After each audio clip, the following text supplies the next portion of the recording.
गुरुर्ब्रह्मा गुरुर्विष्णु गुरुर्देव महेश्वर गुरु साक्षात् परब्रह्म तस्मै श्री गुरुवे नमः।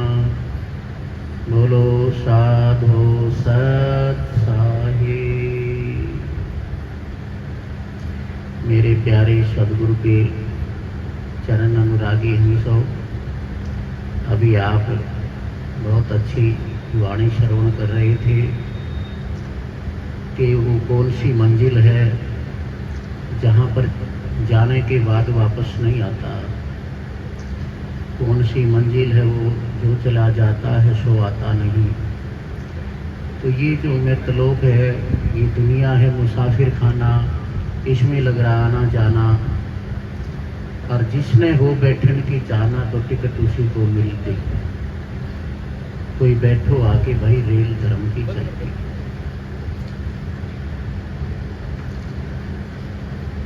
ये संसार सागर है, ये भव सागर है।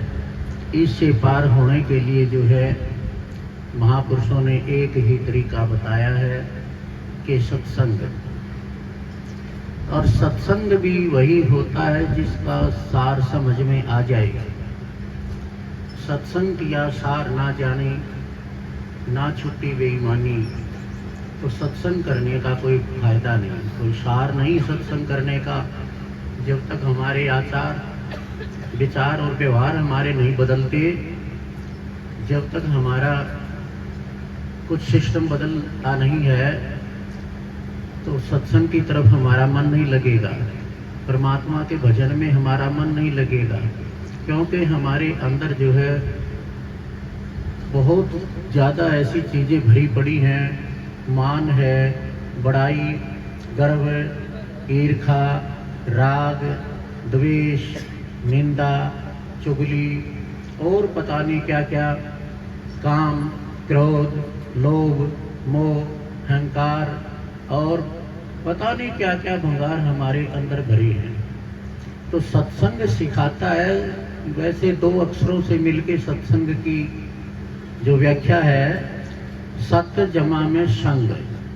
सत्य का संग करना, सत्य का अनुसरण करना, सत्य के ऊपर चलना, सत्य के ऊपर रुकना, सत्य को स्वीकार कर लेना, सत्य को अपने अंगीकार कर लेना, अपने रोम रोम में रमा लेना। इसका तात्पर्य ये है सत्संग का। तो ये रमेगा कब? जब हम सतगुरु की शरण में जाएंगे और उनकी आज्ञा के अनुसार बहुत सी चीजों का त्याग करना पड़ेगा। तजन बिना भजन नहीं कोई कर। देखो, उनका त्याग जब हम करेंगे तो अंतःकरण परम पवित्र हो जाता है।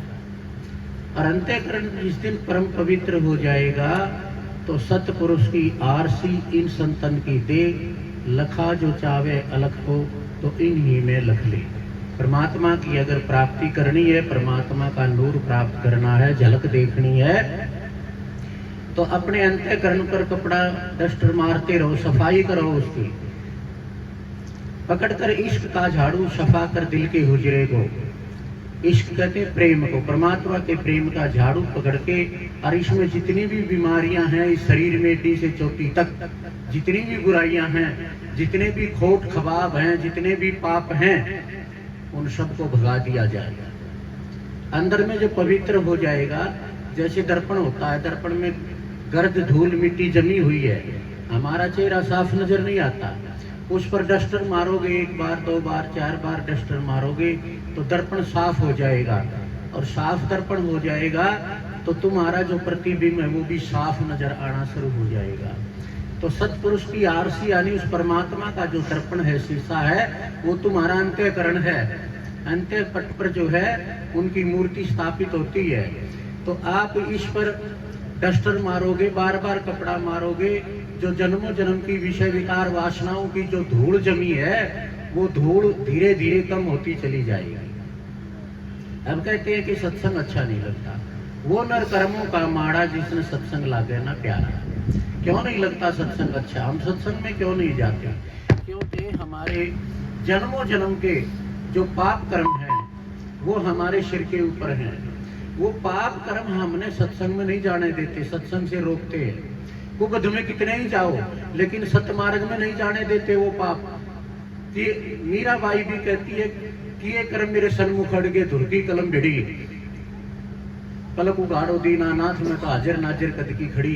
कर्मों की जो कलम अड़ जाती है ना, तो वो बिना भजन के कटती नहीं है। और भजन हम करते नहीं है तो वो पाप कर्म हमारे सिर पर रहते हैं। वो हमने शुभ कर्म नहीं करने देते, वो हमने सत्संग में नहीं जाने देते, वो हमने दान पुण्य नहीं करने देते, वो हमने सत्य मार्ग से रोकते हैं और असत्य मार्ग में प्रश्न करते हैं कि कितना ही पर तो खुली है तुम्हारी। तो ये हम नियम बनाए, जबरदस्ती करें मन के साथ। कुछ दिन जबरदस्ती मन के साथ करनी पड़ेगी कि भाई कुछ भी हो मन, मैंने तो सत्संग में जाना है, मैंने तो गुरु बनाना है, मैंने तो संत की शरण में जाना है, तू तेरा कार्य कर जो भी तेने करना है। 2-4 बार जबरदस्ती सत्संग में आओगे तो धीरे धीरे वो पाप कम होना शुरू हो जाएगा। जो पाप नहीं आने देते वो पाप कटना शुरू हो जाएगा। सत्संग से पाप कटते हैं। धीरे धीरे जब वो पाप समाप्त होने लग जाएंगे तो सत्संग अच्छा लगने लग जाएगा और तुम्हारे पाप समाप्त हो जाएंगे। जिस दिन तुमने सत्संग अच्छा लगने लग जाए, प्यारा लगने लग जाए, संत की शरण ग्रहण करने के बगैर जी नहीं लगे, तो यूं समझ लेना तुम्हारे पाप शमन हो चुके हैं, तुम्हारे पाप कर्म कट चुके हैं। अब आगे पाप नहीं होगा और तुम्हारा अंतःश जो है वो निर्मल हो जाएगा, परम पवित्र हो जाएगा। ये शरीर जो है परमात्मा के मिलने का एक माध्यम परमात्मा ने दिया है कि अगर तू 84 भोगना चाहे तो भी कर्म कर, अगर तू 84 काटना चाहे तो भी तू कर्म कर। अब कर्म देखना क्या क्या है। कर्म शुभ और अशुभ दोनों ही कर्म जो है वो बंधन की तरफ ले जाते हैं। शुभ कर्म भी अगर हम करते रहेंगे तो भी बंधन में चले जाएंगे, अशुभ कर्म तो ले जाएंगे ही बंधन में ले जाएंगे वो। अब जंजीर बेड़ी जो है सोने की हो चाहे वो लोहे की हो, बेड़ी तो बेड़ी ही होती है, बंधन तो बंधन ही होता है, चाहे शुभ हो चाहे अशुभ हो। तो बंधनों से पार जीव भजन से होता है। भजन जो है वो जन्म मरण के सिलसिले को ही मेट देता है। जन्म मरण 2 रोग जब है, तृष्णा बढ़ गई खासी, तृष्णा को मेट देंगे। देखिए परम सुख अगर हमने पाना है, परम शांति को अगर हमने पाना है, परम लक्ष्य को अगर हमने पाना है, तो आज से ही इच्छाओं का दमन कर दीजिए। छोटा सा नुक्ता है, बिल्कुल बिल्कुल छोटा नुक्ता, सब अपने जीवन में मिला सकते हैं। आप मिले सो दूध बराबर, मांग लिया सोई पानी। परमात्मा की रजा में राजी रहो, जाई विद राखे रामता विद रहिए, साहिब साहिब कहिए। और करो भी क्या के, चांद तले तक गादड़ी कहां जाएगी, नहीं कहीं जगह नहीं मिलेगी। जाओ भी कहां के, परमात्मा के नीचे से नहीं जा सकते। तो अपने आप को समर्पण कर दो परमात्मा के, समर्पित कर दो परमात्मा के, परमात्मा तू मेरा और मैं तेरा हूं। ये संसार, ये समाज, ये झमेला जो है, ये अंत समय में कोई काम नहीं आएगा। यही मिला यही बिछड़ जाएगा। यही प्राप्त हुआ था सब कुछ, बेटे पोते पड़ोते धन कोठी बंगले का, और एक दिन छोड़ के संसार जब तू जाएगा तो कोई न साथी तेरा साथ निभाएगा। कितनी प्यारी वस्तु आप नहीं ले जा सकते। जर सिकंदर का यहाँ सब रह गया। आपने सिकंदर राजा की कहानी सुनी हो गई। उन्होंने कब्रिस्तान भी खुदवा लिए थे, क्योंकि मुसलमान मुंह में एक सिक्का चांदी का दबाते हैं, तो वो चांदी का रुपया भी निकाल लिया था उसने, और सोने चांदी के अपने देश में ढेर लगा दिया था, पहाड़ बना दिए थे। अंत समय में जब मरने लगा, बड़े बड़े विद्वान बुलाए कि ये मैंने बड़े पाप कर्म से। एक बात ध्यान में रखना मेरे वीरों, माया पाप से इकट्ठी होती है, घर में धन पाप से इकट्ठा होता है। इसलिए महापुरुष कहते हैं समय का भी 10वां हिस्सा और अपनी शुभ कमाई का भी 10वां हिस्सा परोपकार में लगा देना चाहिए। मैंने बहुत पाप किए हैं, ये माया मेरे साथ, मैं यूं सोचूं था ये माया मेरे संग चलेगी, लेकिन माया साथ नहीं। माया के कोई साथ कुछ कोई नहीं देगा, कोई चलेगा ही नहीं साथ। कहने लगे महाराज कुछ साथ नहीं जाएगा।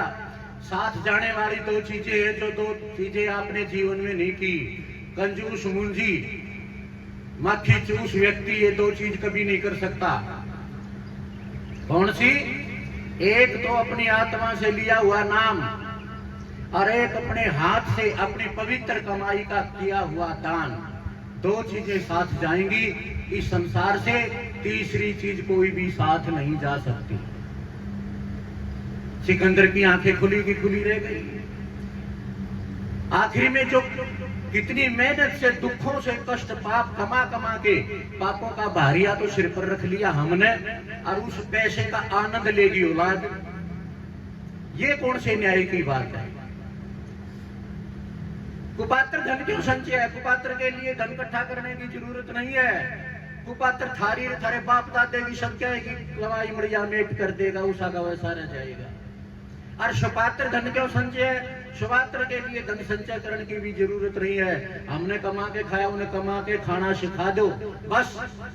जैसे पशु पक्षी हैं, जब तक उड़ारी नहीं लेता घोंसले में ले जा देते हैं, और जब वो बड़ा हो जाता, उड़ता भी नहीं, तो उसको पकड़ के खींचते हैं और बाहर फेंक देते हैं कि उड़, तू भी उड़ना सीख और हमारी तरह अपना जीवन बसर करना सीख ले, तेरा भी कल्याण और भला हो जाएगा। तो बच्चों के लिए धन संचय करके जो देता है वो माँ बाप नहीं, वो दुश्मन होता है। बच्चों को धन नहीं, बच्चों को संस्कारों की आवश्यकता है। संस्कार अगर तुम बच्चों को दे दोगे तो तुम्हारा कल्याण हो जाएगा, तुम्हारा भला हो जाएगा।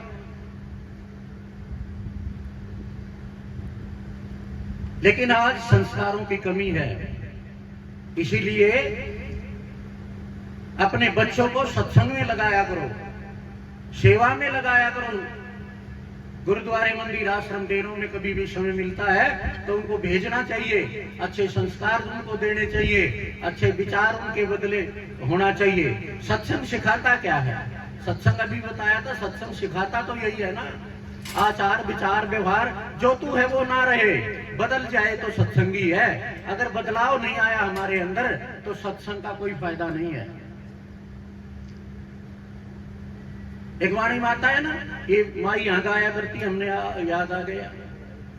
आए तेरे बदले नहीं विचार के, करण गई सत्संग में, सांझे सत्संग में जावे, और खड़ी खड़ी खड़ताड़ बजावे, और तड़के आके केवाड़ धकावे, दे बहुआन गाड़ के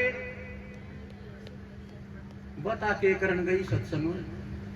तो आज जब हमारे अंदर बदलाव नहीं हुआ ना, तो सत्संग का फायदा नहीं हुआ किसी प्रकार से, और वो होगा इस शरीर में। आदम देही धारक है, आदम देही धारक अगर नहीं पहचाना राम, तो बिना जल के कुआ भाई खुदवाया किस काम।